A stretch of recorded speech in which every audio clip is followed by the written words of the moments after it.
Donc voilà, notre association 24 août 1944 donc, va se dédier essentiellement à cette mémoire du mouvement libertaire espagnol et français, et même international, pourquoi pas, et à l'histoire du mouvement social. Nous avons commencé notre travail depuis la création de notre association qui a été créée en 2013, et nous continuons allègrement, puisque un des derniers mails que nous avons adressés à ces gens de la mairie, c'était leur dire que on commençait à crouler sous les archives et les documents, et que, ma foi, c'était peut-être aussi une façon de se débarrasser de nous, de nous étouffer sous les papiers sans nous donner la possibilité de les archiver. Ce qui a eu comme effet de les faire réagir, et on a pu avoir dans les semaines qui ont suivi des rendez-vous. Donc, nous, en tant qu'association, on continue notre travail.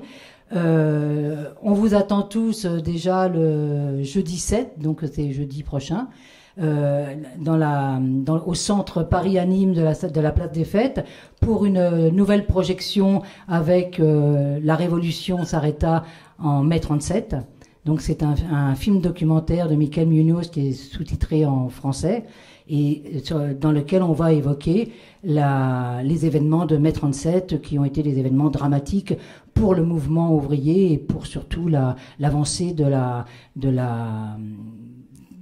l'évolution sociale du peuple espagnol. Et nous aurons comme intervenants alors 3 grands ténors qu'il ne faut absolument pas louper. C'est Aimé Marseillan, je ne sais pas où il doit être dehors, je crois, Ángel Cavaliera, et à côté de lui, Francis Payares. Donc il faut vraiment vous déplacer pour venir et voir ce documentaire et entendre nos intervenants qui vont décoiffer, à mon avis. Cette année, le 24 août, on ne devait pas faire grand-chose. On avait décidé de se prendre un petit peu une année, pas sabbatique, mais on va honorer le 24 août, mais tranquillement, parce qu'on est un peu crevé de tout ce qu'on a fait. Et ben mal nous a pris de penser ça, parce qu'on a dit, pour se dégager un peu, on va donner la parole aux descendants et aux descendantes. Comme ça, à la place de jacasser nous, c'est eux qui vont parler de leur père, de leur grand-père, et nous en faire un portrait un peu humain. Et donc on a évidemment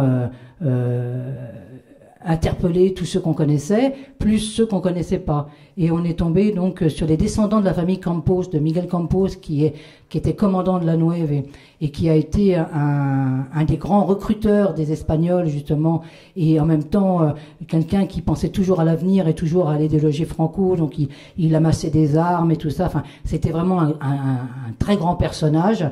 Et c'est un homme qui a disparu dans la campagne d'Alsace du côté de Strasbourg, dont on n'a jamais retrouvé la trace, ni le corps. Mais nous, on est tombé sur sa famille, donc sa fille qui est encore en vie, ses petits-enfants, ses arrière-petits-enfants et ses arrière-arrière-petits-enfants. Donc il y en a qui sont à Tenerife et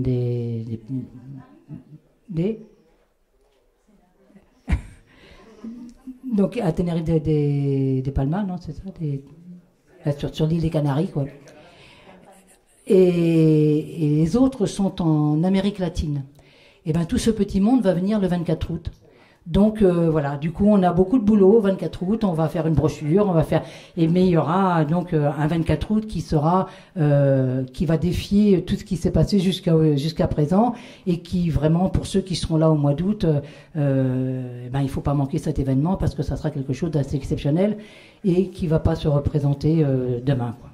Bon, à part ça, à l'automne, on va continuer nos projections, puisqu'on a une projection par mois jusqu'au mois de décembre, toujours à la place des Fêtes. Et puis, on va organiser les 9 et 10 novembre un colloque sur le rôle des étrangers, justement, dans la Seconde Guerre mondiale, et l'accueil que les étrangers d'hier ont reçu, et ceux d'aujourd'hui, l'accueil qu'ils reçoivent. Voilà, pour donner la parole, justement, à ceux qui ne l'ont guère. Donc voilà. Alors aujourd'hui, on est là pour vous présenter ces choses exceptionnelles. Ce que je voulais vous dire avant de ça, c'est que vous avez dans la salle de Flamenco en France une exposition exceptionnelle. Ce sont les dessins originaux de Madeleine Lamberet, qui était en 1936 dès le début de la guerre civile à Barcelone avec sa sœur et qui a couvert, alors, elles ont couvert toutes les deux, l'une en faisant des recherches historiques et en suivant les collectivités et l'évolution justement du conflit et en même temps de l'organisation sociale révolutionnaire qu'il y avait en Catalogne et qui après a passé toute sa vie à archiver et à conserver des archives et à commenter ce qu'elle avait dans les mains. Et sa sœur plus jeune de 7 ans, elle a suivi avec son crayon à la main et elle a fait les dessins que vous pouvez voir et qui sont des dessins originaux. Donc c'est la première fois qu'ils sont exposés là. Sous cette forme-là, il faut absolument ne pas manquer cette exposition. Et vous avez encore une chance supplémentaire, c'est la présentation du livre de Federica Monsen qui a pour titre français Révolutionnaires, réfugiés et résistants. C'est donc un bouquin qui n'existait qu'en espagnol. Et c'est Federica Monsen qui, à partir de 1949, a fait appel à ses compagnons et à ses compagnes pour venir témoigner de ce qu'ils avaient vécu, et notamment de ce qu'ils avaient vécu en France en tant qu'accueil et après pendant la guerre. Et ce livre-là vient d'être traduit par notre ami Sergio Giroyo, qui est dehors. Et donc voilà, vous aurez 3 personnes à la table pour vous faire l'article sur ce bouquin exceptionnel. C'est donc le traducteur Serge, Aimé Marseillan, qui est un des plus pointus sur ces questions. Et le troisième, qui c'est? Je sais pas. Ah ben, il y en a peut-être que 2, alors excusez-moi. Mais à eux 2, ils suffiront, voilà. Donc je vous laisse avec eux. Au cours d'une de nos réunions de l'association 24 août, qui a pour objet essentiel de recueillir de la mémoire partout où elle est un peu cachée, dans des caves ou dans des bouquins qui sont épuisés, etc. Donc notre objet, c'est justement de recueillir cette mémoire et de la rediffuser. Donc notre objectif matériel, c'est de numériser tout ce qui nous tombe sous la main sur le mouvement libertaire, féministe, même guerrier, puisqu'il y a eu une guerre civile, donc c'est pas que ça nous excite des masses, mais c'est un fait. Et voilà, on va essayer de numériser les nombreux documents que nous avons, et je crains l'avalanche de ceux que nous allons traiter, et le mettre à disposition de tous et toutes. Voilà. Ça, c'est notre objectif. Et dans une de ces réunions est arrivée l'idée de traduire ce livre de Federica Monsen. C'est un recueil de témoignages aux environs de 1949-50.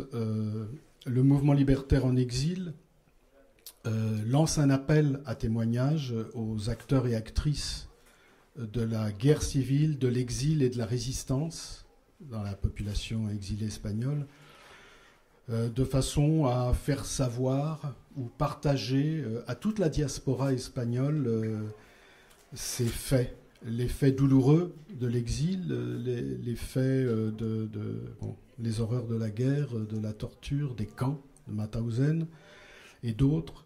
Et puis de la résistance, parce que les anarchistes espagnols ont été particulièrement oubliés dans la résistance, puisqu'à ce moment-là, il y avait un pôle communiste qui ramassait tout, qui ramassait la com, comme on dit aujourd'hui.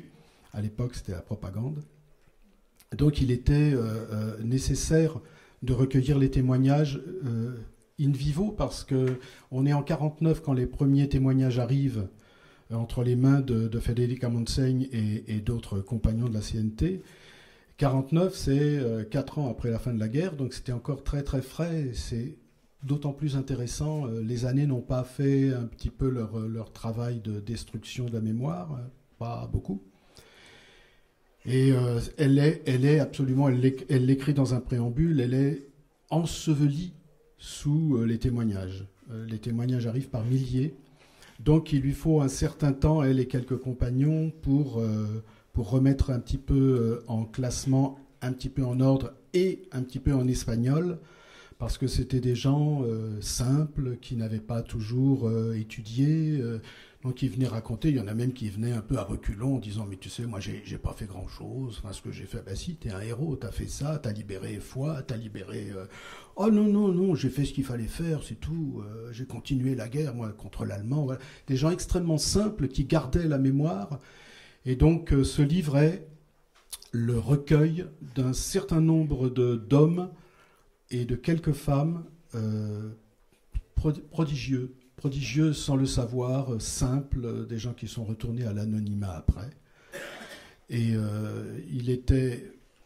c'est vrai que ça vient un petit peu tard, l'auteur ne l'aura même pas vu en français alors qu'elle habitait en France. Voilà, je ne sais pas si je dois dire d'autre chose. C'est moi-même, quand j'ai commencé à le traduire, j'étais extrêmement ému parce que je croyais le connaître d'ailleurs, ce livre, et je ne le connaissais pas. J'ai découvert la douleur de ces gens, la dignité de ces gens, le courage incroyable de ces gens, et leur capacité de continuer à porter le rêve pour lequel ils s'étaient battus quand même, et pour lequel est née une CNT en 1910, c'est-à-dire un rêve de changement radical de société. Et voilà, là-dedans, ça transparaît. Ça transparaît le fait que ce soit des gens simples aussi qui ont travaillé. Bien sûr, il y avait des intellectuels, ce qu'était Federica Montseny. D'ailleurs, moi, j'ai dû adoucir un tout petit peu les dithyrambes littéraires un petit peu empoulés de Federica Montseny, qui parlait avec un espagnol d'une richesse incroyable, avec un vocabulaire... Pardon ? C'était une grande oratrice, mais une écrivaine aussi. Hein. Et voilà, donc, bon, il était important que l'on porte, je crois, aux francophones, en tout cas, ces témoignages, même si c'est loin après les actes. Oui, je vais dire deux petites choses.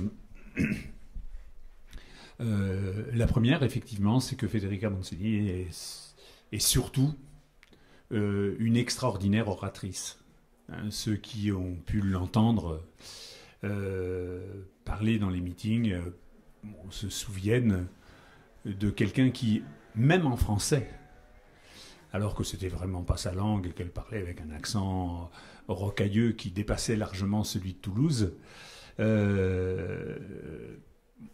était extraordinaire comme oratrice. Moi, je vais raconter simplement un petit souvenir. Au moment du procès de Burgos, il y a eu un grand meeting à la Mutualité où il y avait, entre autres, Gisèle Halimi et Federica Montseny. Et Gisèle Halimi, c'est une bonne oratrice, c'est une avocate, c'est une professionnelle de la parole. Eh bien, il fallait voir le regard subjugué de Gisèle Halimi pendant que Federica parlait. Elle était bluffée par quelqu'un qui parlait espagnol avec des périodes interminables, avec des imparfaits du subjonctif, mais qui retombait sur ses pattes à la fin. Ça, c'est quand même étonnant. Et donc, le livre, là, qui est un livre que signe Federica Montseny, parce que c'est elle qui a recueilli et mis en forme les témoignages, mais qui n'est pas le livre de Federica Montseny. C'est le livre de toutes sortes de gens.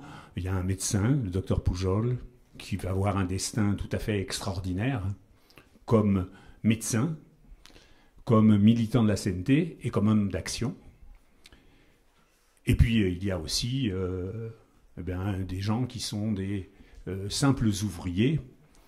Il y en a un qui témoigne là, et qui est de Cahors, et qui va mourir quelques années plus tard d'un accident du travail. C'est le lot commun de cette organisation. Alors Federica met en forme cela. Les témoignages sont des témoignages quelquefois écrits, mais très souvent des témoignages oraux. C'est-à-dire que c'est des gens qui viennent lui parler, qui lui racontent quelque chose. Et elle le met en forme. Alors il ne faut pas attendre de Federica un travail d'historien, de précision sur la date et l'heure. C'est pas ça. Mais maintenant, ce qui transparaît dans ce livre, dont je dois dire que la traduction rend admirablement compte, hein, c'est pas de la flatterie, on me l'a dit. Non, mais c'est quelqu'un qui m'a dit ça se lit absolument comme un roman. parce que c'est d'une qualité de style tout à fait remarquable. Et donc la traduction y est sans doute pour beaucoup aussi. Mais on ne recherchera pas chez Federica le travail de l'historien pointilleux. Federica, elle rend compte du ressenti des gens, de ce qu'ils ont vécu en gros, de ce qu'ils ont ressenti et de la force que ça représente quand on est ainsi exilé, qu'on est dans les années, à la fin des années 40, qu'on voit s'amenuiser jour après jour la possibilité de faire tomber Franco rapidement. On n'est pas encore dans le désastre. On n'est pas encore dans le désastre, mais déjà, la frontière n'est plus... Le boycott qu'il y avait eu dans un premier temps à Franco a diminué. La frontière n'est plus fermée. Et très bientôt, dès 1952, eh bien, l'Espagne de Franco va être admise à l'ONU, à l'UNESCO d'abord et à l'ONU ensuite, au milieu d'un silence assourdissant, hein, à part Albert Camus, Pau Casals et quelques autres. Ça va être un silence véritablement assourdissant. Et pour ce qui est de l'entrée de l'Espagne à l'ONU, faut-il rappeler qu'il n'y a eu que 2 abstentions, la Belgique et le Mexique, et 0 vote en contre, même pas l'URSS. C'est pour dire l'état d'abandon dans lequel on est. Et c'est tout cela qui est en jeu dans ce livre, parce que ce qui est ressenti par ces militants-là, eh bien, c'est un peu tout ça. Voilà comment on nous a traités, voilà comment on nous a abandonnés en Espagne, voilà comment on nous a traités en France, voilà comment nous avons malgré tout participé à la résistance. Et je dis bien malgré tout, parce qu'au détour d'une phrase, dans ce livre, Federica dit, il y a des gens qui étaient contre, qui disaient que cette guerre-là n'était pas la nôtre, que c'était une guerre impériale. Elle ne le dit pas comme ça, parce que ça c'est les termes d'aujourd'hui, mais que c'était finalement aussi une guerre impérialiste. Il y avait des empires qui étaient en train de régler leurs comptes. Il y avait l'empire américain, anglo-américain, le petit empire français qui n'était déjà plus qu'un satellite, l'empire allemand et l'empire soviétique. Et là, ils réglaient leurs comptes. Et il y a eu des gens pour dire qu'allions-nous faire dans cette galère. Mais ils y sont allés quand même, parce que il y a un esprit chevaleresque, c'est un terme qui est employé quelquefois. Un esprit chevaleresque, quand même, contre les nazis, on ne peut pas se dérober. Et voilà ce qui est présent dans ce livre. Cette femme a été ministre, ce qui a posé un grand problème de pureté, de discussion au mouvement libertaire. Hein. Mais elle a été ministre, c'est pas elle qui l'a choisi. Ça a été discuté quand même dans la CNT. Donc elle y est allée avec les 3 autres, il y a eu 4 ministres. Elle a été ministre de la Santé pendant quelques mois seulement. Hein. Mais pendant ces mois, elle a permis, en tant que ministre nationale, elle a permis à la Catalogne, où là c'était possible, le reste de l'Espagne c'était difficile, disait-elle, elle a permis l'éclosion de la première loi au monde sur la liberté de l'avortement. Dans l'Espagne catholique, apostolique et romaine, ça vaut son poids historique de symbole. Federica Montseny, en France, lorsqu'elle est arrivée en France, elle a très très vite été en butte à la police. La France perd la guerre, elle est très vite en butte à la Gestapo, qui demande son extradition pour la rendre à l'Espagne où elle aurait été fusillée. Et elle ne doit sa vie à ce moment-là que parce qu'elle était enceinte. Voilà, parce que même les nazis n'exécutaient pas les femmes enceintes. Ils attendaient qu'elles aient délivré la vie en général. Et c'est ce qui est arrivé d'ailleurs à une des membres de l'Affiche Rouge. Olga Bancic n'a pas été tuée en février 1944 parce qu'elle était enceinte. On a attendu qu'elle accouche pour la décapiter à la hache.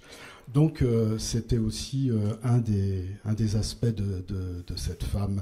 Le fait qu'elle ait été ministre a continué à faire des remous après la guerre. Hein, et je pense qu'elle en fait encore, et je suis sûr qu'ici dans cette assemblée, Il y a des gens qui... et bon, moi, je peux le comprendre, hein, c'est la controverse, qu'elle est acceptée. Mais bon, c'était une période particulière où nous sommes en paix, et c'est une période que je n'aimerais pas vivre, et je n'aimerais pas avoir à discuter de ce genre de choses. Tu as quelque chose à dire ? Non. Simplement que dans ce livre, il y a quand même non seulement des témoignages de toutes sortes de gens, mais il y a aussi le témoignage personnel de Federica, c'est d'ailleurs comme ça que le livre commence, par son passage de la frontière. Elle passe la frontière avec 2 enfants, dont un tout jeune. Enfin, elle a une fille de 6 ans et un enfant de 2 ans. Et avec sa mère agonisante dans un brancard. Et elle va mourir quelques jours après à Perpignan, après le passage de la frontière. Et son père, qui est un vieillard et qui lui aussi va mourir dans les 2 ans. Ça, c'est les conditions de son passage. Elle a pourtant un passeport, et elle passe à pied, hein. Elle a pourtant un passeport diplomatique, c'est une ex-ministre, elle aurait pu avoir...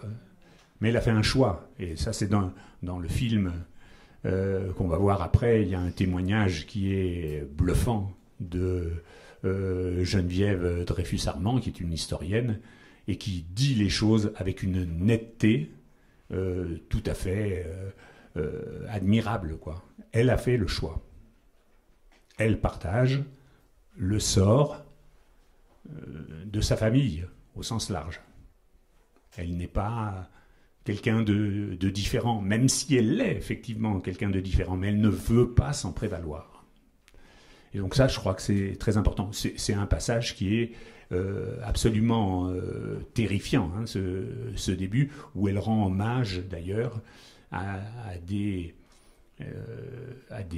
Français qui l'ont aidé, qui ont fait tout ce qu'ils ont pu.